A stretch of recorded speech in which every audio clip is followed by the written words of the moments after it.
होते हैं, किस वे से आप लोग अच्छे से लिख सकते हैं बोर्ड की कॉपियों में, भाई वो बहुत ज्यादा इंपॉर्टेंट है। बिकॉज आपको जब नंबर दे रहे होंगे तो आपकी शक्लें नहीं दिखेंगी, उन्हें आपकी कॉपियां दिखेंगी और आपने कॉपियों में क्या लिखा है वो दिखेगा। ट्राई टू अंडरस्टैंड, ठीक है। पहला टिप क्या है, रीड द क्वेश्चन केयरफुली। सबसे बड़ी समस्या ये है कि हम लोग क्वेश्चन को ध्यान से पढ़ते नहीं है। मैं उसका रीजन बताता हूं क्यों। जब हम एग्जाम देने जाते हैं हम वैसे ही बहुत नर्वस होते हैं, और नर्वसनेस बुरी बात नहीं है, होना चाहिए, लेकिन ओवर नर्वसनेस नहीं होना चाहिए। इतने ज्यादा मत घबरा जाओ कि आप क्वेश्चन में लिखा हुआ है यहां पर इनकरेक्ट और आप पढ़ रहे हो करेक्ट, आपने छोटे छोटे शब्द छोड़ दिए जिससे आपका क्वेश्चन का आंसर ही गलत हो गया। तो ये बहुत बड़ी समस्या है। नर्वसनेस की वजह से ऐसा होता है एज अ ह्यूमन बीइंग, पर ज्यादा नर्वसनेस की वजह से ज्यादा गलतियां होती हैं। तो बेटर है कि शुरू में आप अपने आप को काम रखो, क्वाइट रखो और आराम से पूरे सवाल को पढ़ो। अगर आप शुरू में 1-2 सवाल अच्छे कर देते हो तो आपका मोराल बूस्ट हो जाता है। फिर उसके बाद आप चकदे फट्टे नब्दे गिल्ली, सुबह जलंधर शाम नु दिल्ली। टिप नंबर 2 क्या है, अटेम्प्ट ऑल द क्वेश्चंस। पता है मैं अपने बोर्ड एग्जाम के बारे में बताता हूं आपको।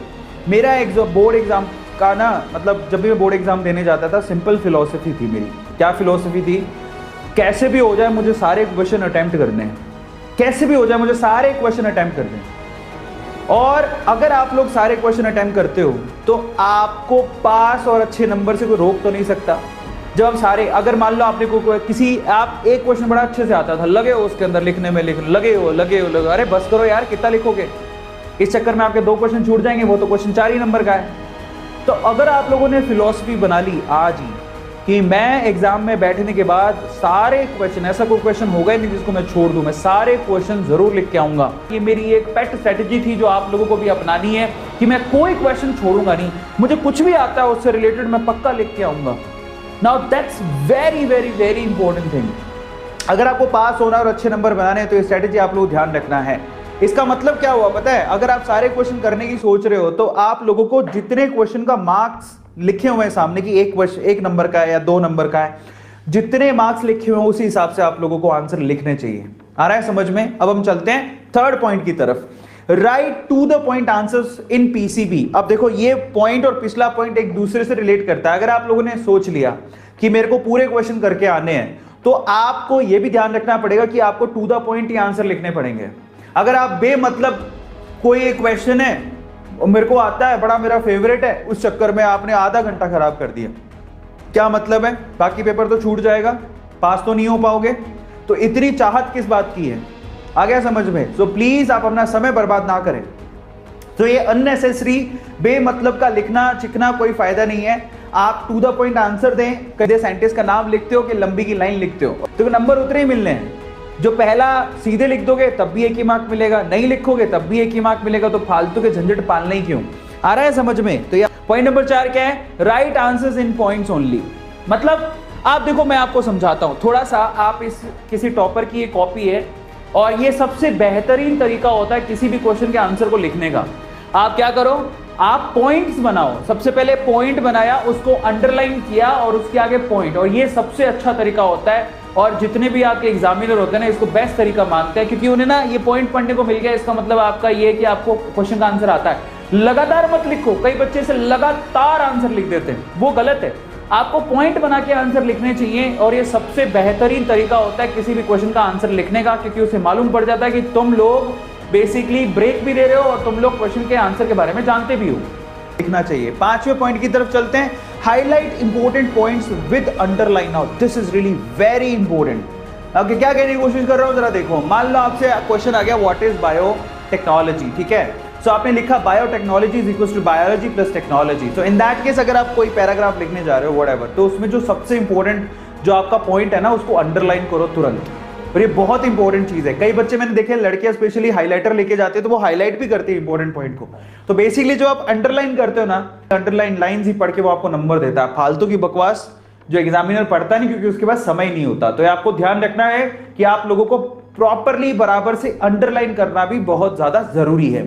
6ठे पॉइंट पर चलते हैं, point number 6, add flow charts and diagrams. Now bio के बच्चों के लिए तो बहुत इंपॉर्टेंट है। अगर आपके सामने कोई सवाल आता है तो उसका आप डायग्राम प्रॉपरली बना के आओ, बहुत इंपॉर्टेंट है। और जब आप डायग्राम बना रहे हो तो आप अच्छे से उनके जो नेमिंग है कि कौन सी चीज क्या है उसको भी आप अच्छे से लिखो, डायग्राम को अच्छे से पेंसिल से ड्रॉ करो।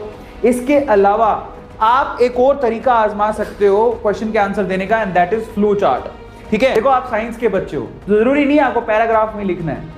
ठीक है, तो जैसे आपको डीएनए आरएनए के बारे में या प्रोटीन के बारे में पूछ लिया, तो आप इस तरह से फ्लो चार्ट भी बना के दिखा सकते हो, और ये बहुत प्रॉपर तरीका है जिससे पूरे मार्क्स मिलते हैं। Rather writing down the things, better to go with the diagrams and flow charts, that will give you more mark in less time. समझ में आ गया? क्योंकि उसको जो चाहिए एग्जामिनर को वो तो उसे मिल गया, तो वो क्यों एक्स्ट्रा दिमाग लगाएगा अपना।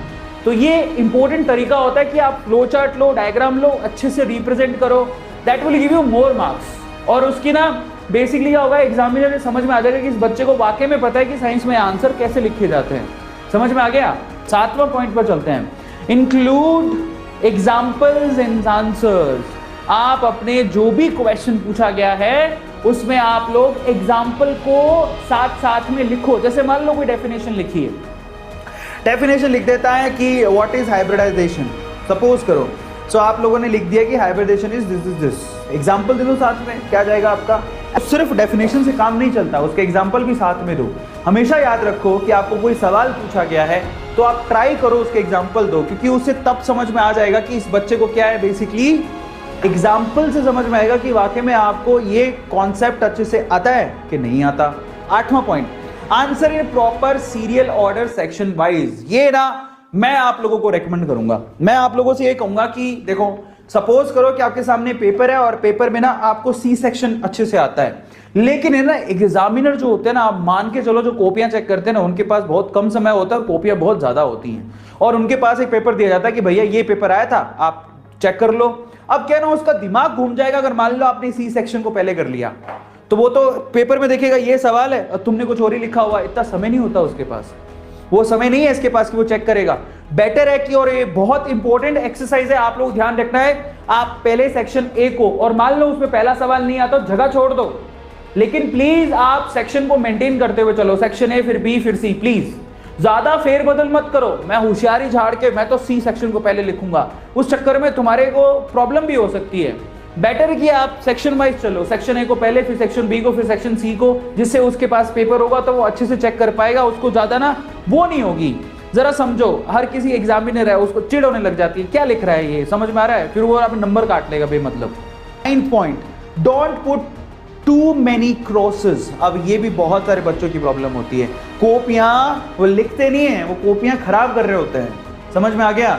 बहुत सारे बच्चे हैं जो अपनी ना इमेज खराब कर रहे होते हैं, कॉपियां खराब कर रहे होते हैं ऐसे टिक कैंसिल कर करके। तो फिर पहले ही समझदारी से लिख लो, पहले बताओ कि किस किस बच्चे ने ये कारनामे किए हुए हैं कॉपी के अंदर, just write down in chat section. किसको ऐसे मत किया करो, बेटर है कि आप लोगों को जब पूरा कॉन्फिडेंस हो आप तभी लिखो। क्यों हौच पौच मचा रखी है, जब आपकी गंदी कॉपी देखेगा आपको नंबर दे देगा। ट्राई टू अंडरस्टैंड, इतनी गंदगी मत फैलाओ कॉपी के अंदर, पता लगे कि कचरा ही कचरा दिखाई दे रहा है। 10वां पॉइंट क्या है, don't decorate the answer sheet.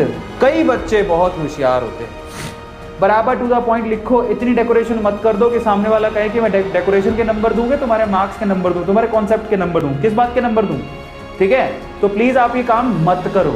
ठीक है, so finally point number 11, don't put right anything irrelevant. एक और बात, हाँ ये जरूर पुट राइट ये देखा मैंने कि कई लोग ऐसा जैसे पास होना है, ठीक है, अब कुछ किया तो है नहीं कॉपी के अंदर, तो 100 रुपए के नोट डालिए तो ये जो काम है बेसिकली, वाह क्या फोटो लगाई है Kartika, very good. So finally ये जो काम होता है ना बेसिकली, जिसमें नोट घुसा के आते हैं, ऐसा सोचते हैं कि भाई नोट घुसा दो नहीं, एग्जामिनर दया से कुछ नंबर दे देगा। कई लोग नोट घुसा देते हैं, कई लोग अपने ना भगवान की ऊपर वाले की फोटो डाल देते हैं कि अल्लाह के नाम पे कुछ दे दे बाबा ऐसा भी लिख के आते हैं। सो इन दैट केस आप प्लीज मत करो ऐसा, कोई फायदा नहीं है, गुस्से में आके वो सारे आपके नंबर काट लेगा, आपको फेल भी कर सकता है। सो ऐसे इररिलेवेंट काम आपको बिल्कुल करने नहीं चाहिए, समझ में आ गया? करना आपको इररिलेवेंट चीज, इररिलेवेंट लिखना। गुरुजी ऐसे कई तो हाथ जोड़ लेते हैं, गुरुजी प्लीज मार्क दे देना, पापा मारेंगे, मम्मी मारेगी, मेरे पापा को दिल का दौरा पड़ जाएगा नहीं नहीं, कई लोग ऐसा भी लिख देता है, अगर मैं फेल हो गया तो मेरे पापा को, कई एक टीचर को ऐसा लिख दिया बच्चे ने, अगर मैं फेल हो गया तो मेरे पापा को दिल का दौरा पड़ जाएगा, और मेरे पापा को दिल का दौरा पड़ गया तो उसके जिम्मेदार सिर्फ और सिर्फ तुम होगे एग्जामिनर अगर तो पास नहीं किया था, जब ऐसी चीजें लिखते हो उसकी क्या गलती है, तुम भी पढ़ के जाओ।